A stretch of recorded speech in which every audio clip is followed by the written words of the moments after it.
Hi guys! Welcome back to our YouTube channel. I'm Jessica. And I'm Jennifer. And today we're talking all about hair porosity. So basically, hair porosity is your hair's ability to absorb and retain moisture.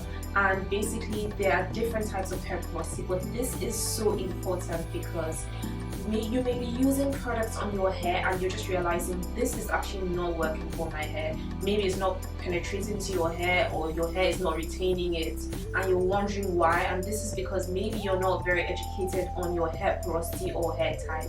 And it's very important because you may be wasting your money on these products, expensive hair products, or you may probably be wasting your time.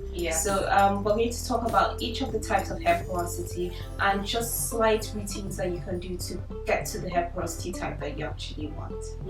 So the three types of hair porosity there is the low porosity hair, which we actually have. And low porosity means that your cuticles are closed on the strands of your hair and it doesn't easily take in moisture, and it also doesn't easily retain the moisture. So basically you're going to have a routine that allows the cuticles to open up. So when you use products, when you put water or moisture, it retains the moisture.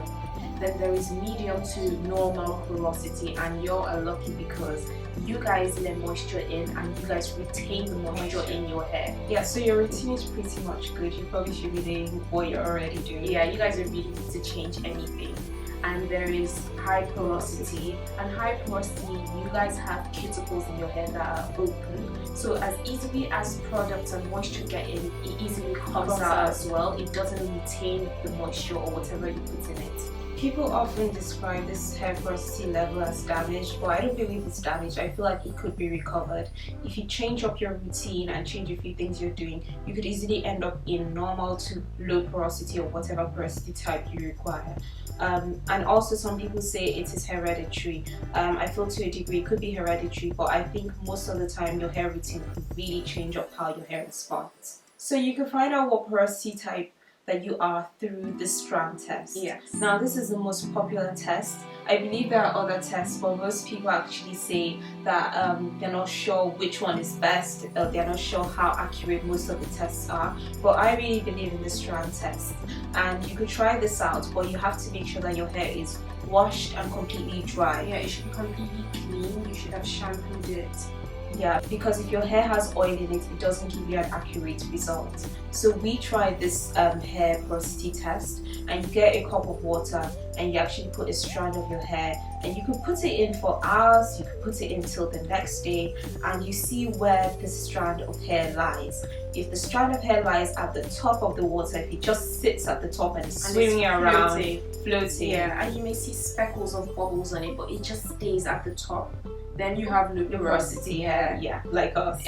And if your hair strand stays in the middle and is swimming in the middle and it doesn't go up, it doesn't go down, it just sits in the middle, you have, lucky girls, you have normal to medium porosity hair. And if the hair strand falls to the bottom, then you have high porosity hair. So basically, depending on the hair porosity you have to have a hair regimen routine that really helps it. So for us that have low porosity hair, we're going to need to use indirect heat on our hair. That's going to really be our best friend in order to let the moisture penetrate into our hair. So basically, using indirect heat by using steamers when you're doing deep conditioning, and using a plastic bag over your hair, these things help the moisture to really penetrate into your hair. Even along with indirect heat, before you actually put any shampoo or conditioners, it could be a good idea to just wet your hair with hot water instead of cold or warm water. This just opens up the cuticles so that when you put the conditioner or shampoos in, it actually penetrates and does its magic. And the good shampoo to use is clarifying shampoos. Now we didn't know this for the longest time, but we weren't using clarifying shampoos, and I was wondering why I had so much build-up. But clarifying shampoos actually wash away all the build-up that could be in your hair, all the product that you could be putting on it that isn't actually penetrating. Clarifying shampoos just washes it away and gives you a clean and clear scalp before you actually start to put the conditioners and the shampoos, so that it actually penetrates into your cuticles. So basically, a shampoo that you can use for a clarifying shampoo is the olive oil creamy aloe shampoo by ORS. This is really good and we use this. And another one is the Shea Moisture Jamaican Black Castor Oil Shampoo. This is also really good as a clarifying shampoo to use. Yeah, and once we shampooed our hair, we use conditioners that are mostly water-based. I always try and make sure that my conditioners are fluid. They're not like strong and stodgy, or like they're not like watery. They're basically not thick. Yes. I just make sure that it's a fluid water-based conditioner. I always check to make sure that in the ingredients it has water or aqua as one of the main ingredients. Yes. And basically, if you have low porosity hair, you're supposed to look for 3 different types of protein in your conditioners, and there's hydrolyzed protein, there's wheat protein, and there's silk protein. And in the conditioners we use, they both have hydrolyzed protein, so you can basically just check the back and read the label, and you see that if it has any of these types of protein, it's best for low porosity hair. Yeah, a few products that we use that have hydrolyzed protein are the Shea Moisture Jamaican Black Castor Oil Conditioner. Yeah, we are actually out of that right now. Yeah, and we use the Mega Growth Conditioner. Yeah, that one too has hydrolyzed protein. Yeah, that one is really good. A good little routine for high porosity hair is to try and avoid all sulfate shampoos. Sulfate shampoos have been known to eat at the cuticles of the hair, making it wider and bigger, which is the reason why moisture enters into the cuticles, but it also leaves it easily.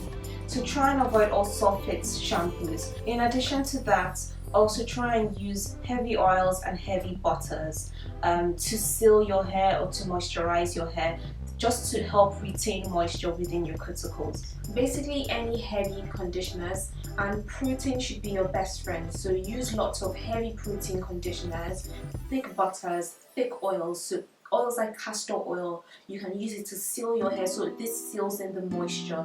And if you have high porosity hair, you should not be worried. I know people refer to it as damaged, and maybe it has been through chemical damage or whatever, but don't be worried, because you can always reverse this with your hair routine.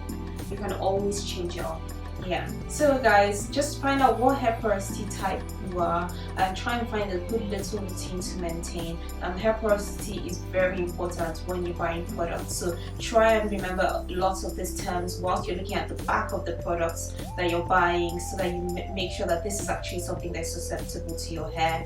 And also let us know in the comment section if you have any good recommendations for low porosity, because we are low porosity. Yeah, and also if you try the Strand Test, what hair porosity you are. And we are going to also film another video on best products for low porosity hair, so you guys should stay tuned for that. Yes. So I hope you enjoyed this video. We're open to your comments. Let us know what you think, and join us in our next video. Thanks for watching, guys. Bye. Bye.